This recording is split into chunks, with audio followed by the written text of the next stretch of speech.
Hello again. Hey, Fire Agate Mark here. I'm down in the shop and I'm getting to start on this piece of Aguascalientes fire agate, the one we're doing from beginning to end. This is part two in the series.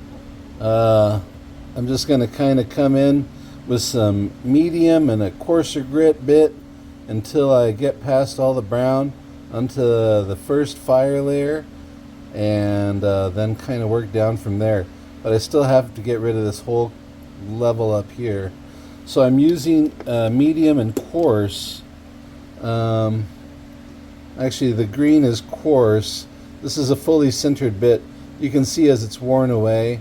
Um, I try to wear it evenly. There's still a little bit of a divot in the middle, but I'm trying my best because it's plated all or sintered all the way through.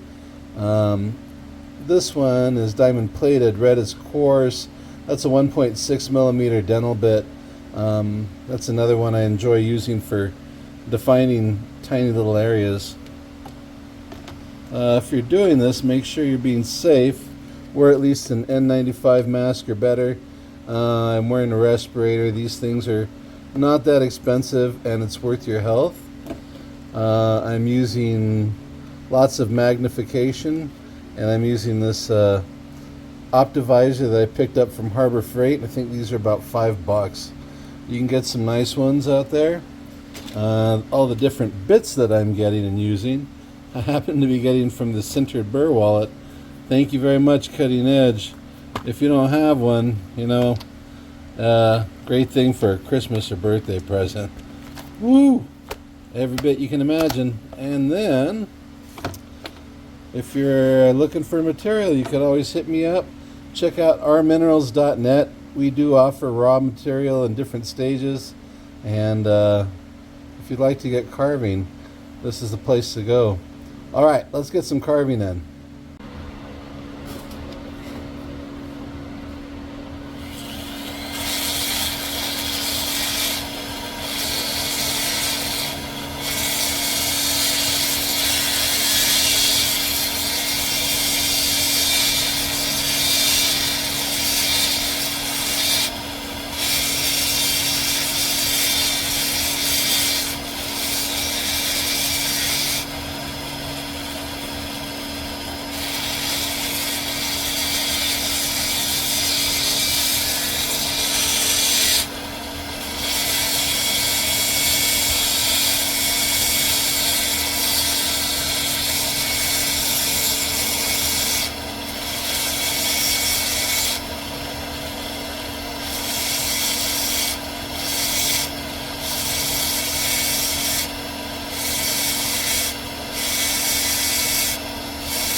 Black is coarse. We need to go a little deeper.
so I got fairly aggressive because this layer turned out to be thicker than I expected.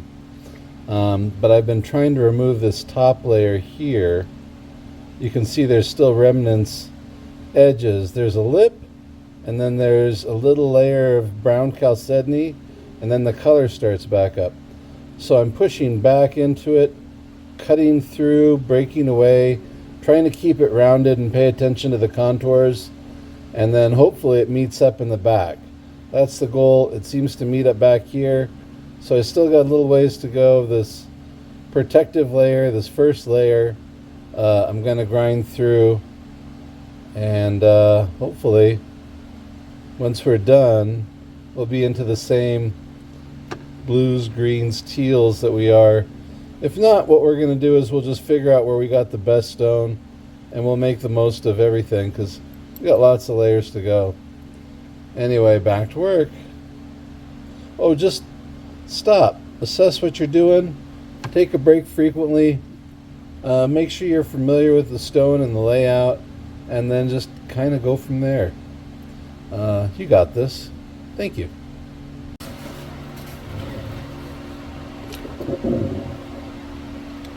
Normally I wouldn't advocate using such a coarse bit, but I have a lot of experience with it, so I feel comfortable. In this case I would recommend a medium sintered bit, but here we go. Hello, fella.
Alright, I started to get through that area with the really coarse,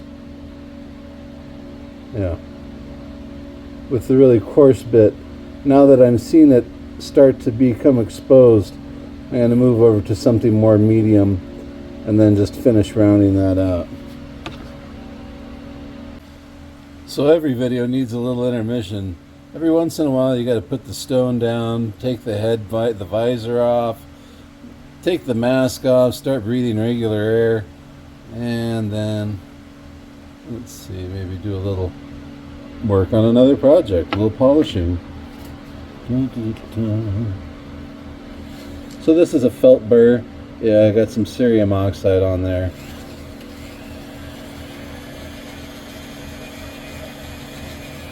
I got a light touch, basically just touching the stone. I'm going to keep that bit moving, probably about 4,000 to 6,000 RPM.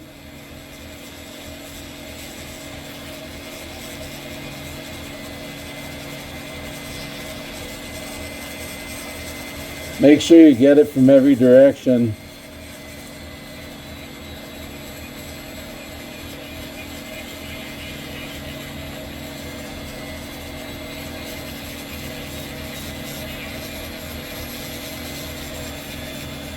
I've been working on this piece for a while, off and on. I finished it roughly yesterday. I haven't really taken too much time to polish it, but you have to take a break from whatever you're working on. Work on a different piece for a while. It'll help your eyes reset, so when you start working again, you'll have a fresh set of eyes. You can reassess your stone, then come back in. And that way, if you're working two projects at once, it's a lot easier to get something finished. Here's a little piece of Slaughter Mountain that's getting finished. Probably needs a little more, 1 or 2 more coats of polish, but it's getting close. That one's got a really pretty green, yellow. The red is super intense. So anyway, all right. Like I said, just a brief intermission. We'll get back to our stone. Alright, so as far as reassessing the stone, I've come back. It's been soaking for a while. You can see that more of this color is starting to emerge as we get underneath that dark brown layer on top. Yes, it had little color. There's a little purple. There's some other bubbles, but they weren't very... It was a single layer. It was a little bit ghosty. It had some okay color, but there's beautiful color down below. There's more purple, green, yellow, pink, teal, all sorts of good colors. We're coming up over the ridge. We're clearing that out. Just have to continue. There you go. Where it starts to go milky and you can see the color underneath. As long as we grind away this empty patch up here, we're going to continue grinding through till we see that first layer. You can see there's a separation on this. Let me get the stone wet again. On the side, see how there's this ghosty color over a clear chalcedony layer? We still have to dip down, clear off that chalcedony, come up through there. It's almost like a chalcedony and common opal mix. So we're just going to continue grinding that out until we've got that solid layer. And we'll do that with the medium grit bits to try to get all nice and even, flaking all that brown stuff off as we come into the brown. Come into the color. We still have a little bit deeper to go in here, but I'm going to work from the outside in up through here. That way, as we expose the middle, just in case there's a hole, which there might be, you don't know. You can't be sure, and I don't like to finish the bottom, or I don't like to mess with the bottom until the top is 80 or 90% of the way done. So we're going to be done for today, but we'll be back to the stone and we'll be doing more carving, more of that contour carving with Fire Agate Mark. If you want to check out some material, check out ourminerals.net. If you want to look at some wonderful tools, you can check out cuttingedgesupply.co, and if you use promo code MARK on your first purchase, you get a discount. So if you're looking for a big piece of machinery, save it up.